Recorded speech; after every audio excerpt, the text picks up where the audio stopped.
好熱氣一周點評咁啊！今日繼續有 Hugo 啦，同大家講翻今個禮拜有啲咩啲值得推介啦。咁啊，呢套大家見到呢套片嘅 Escape Room 啦，咁啊叫做密室屠殺啦。咁呢套片佢喺香港嘅上畫日期講緊係3月檔啊。咁嗰一期正正係 Captain Marvel 嘅大熱之時咧，咁可能呢套片變咗喺個檔期啊，同埋即係無論係場次或者係過上時間方面咧，都非常之吊腳。我諗可能好多師兄都 miss 咗呢套片啦。咁喺我都係近排入翻嘅，因為我3月份嗰時候 miss 咗即係嗰一期去睇戲嘅時間啦。咁就最尾我入翻手睇翻呢套片。咁呢套片我會覺得比較即係最吸引嘅地方係有啲似係將恐懼鬥室啊、心慌慌啊咁之類嗰類型嗰啲密室片嗰啲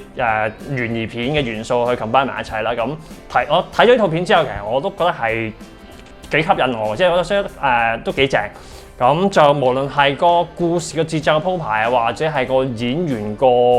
角色嘅設定，或者係佢哋個互動方面都幾吸引嘅。咁如果你話係鍾意睇懸疑片啊，或者係少少解謎成分嘅戲，咁呢套片都值得推介。咁講翻隻碟先，咁呢隻碟咧係一隻藍光版啦，咁係一隻 BD50啦，咁就畫面方面係應該一個編碼係 AVC 曲，咁就係 Full HD，即係講 1080P 嘅像素啦。咁樣聲方面咧，佢會係一個係DTS HDMA 嘅格式，咁就我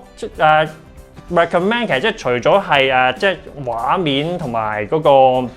即係其實呢套片個聲畫其實都唔錯嘅，即係 even 佢講緊係個藍光格式。咁我嘅最深刻其實或者係我建議章節方面，我其實大家可以留意第一節啦，因為佢一出場嗰陣時，即係講緊即係嗰陣時我哋唔係好知佢係主角定係配角角色啦。咁有一個角色就突然間就突然間跳落去我應該喺一個類似一個密室裏邊啦。咁你見到佢嗰佢用咗唔少聲效去形容，即係去還原翻個緊張氣氛。即係見到譬如話呢啲雜物即係散到成地係啊。跟住我記得跟住佢啲機關會喐啦。你見到其實佢雖然得DTS HDMA 5.1啦，呢個咁嘅格式，但係如果你譬如話你部擴音機可以支援一個 up mixing 嘅功能嘅，將佢用 Neo X 去up mixing 到去一個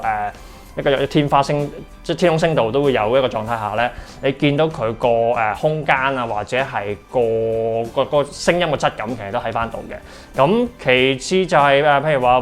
畫面方面啦，畫面方面我都會建議你可以試下chapter 留意翻 chapter 1個女主角出場嗰 part 啦。咁就個環境咧係一個比較即係我先話冷色嘅，因為成套片其實佢都係一個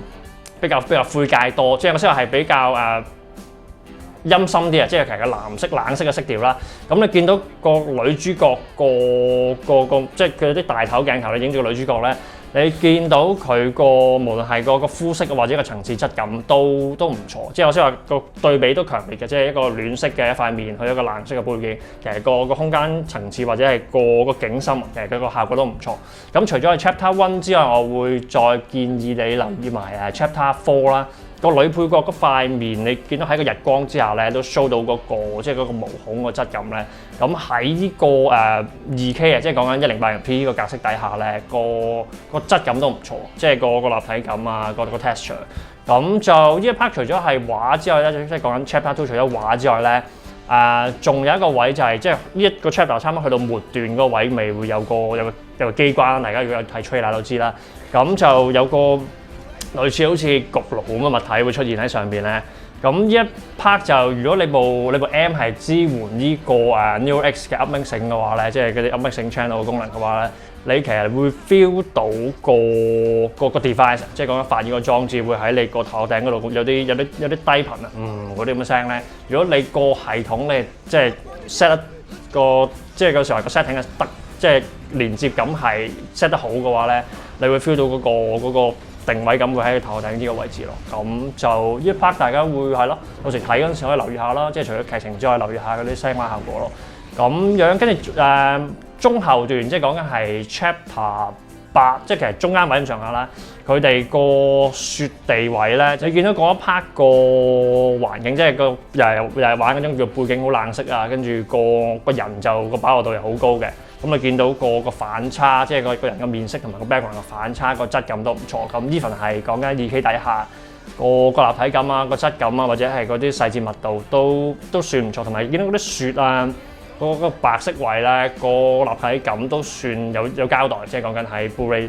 咁就去到最尾講緊11節，講佢哋入咗個酒吧裏邊嘅，佢係反轉啊，即係 upside down 嘅。咁呢一 part 都係個重點會擺翻音效方面啦。咁啊去到有啲電話聲或者有啲我諗好似係黑膠定係我有間一個啲 jukebox 啊，即係嗰啲咁嘅嗰啲音響嗰啲嘢啦。咁就佢講係已經倒轉 upside down 咁掛咗個司令嘅。咁你見到個音場其實佢會即係做翻喺一個 about ear level， 即係接近係司令嗰啲位置啦。咁感覺上個空間音場或者個定位感都唔錯嘅。咁就整體嚟講，其實個聲畫同埋個故事，我覺得呢套片都會係3月檔電影裏邊其中一個遺珠咯。咁最尾我覺得大家應該要睇埋花絮裏邊嘅刪剪片段，因為佢會交代翻一個即係交代翻個類似好似起源咁上下啦，講話係另一 team 人。參加呢個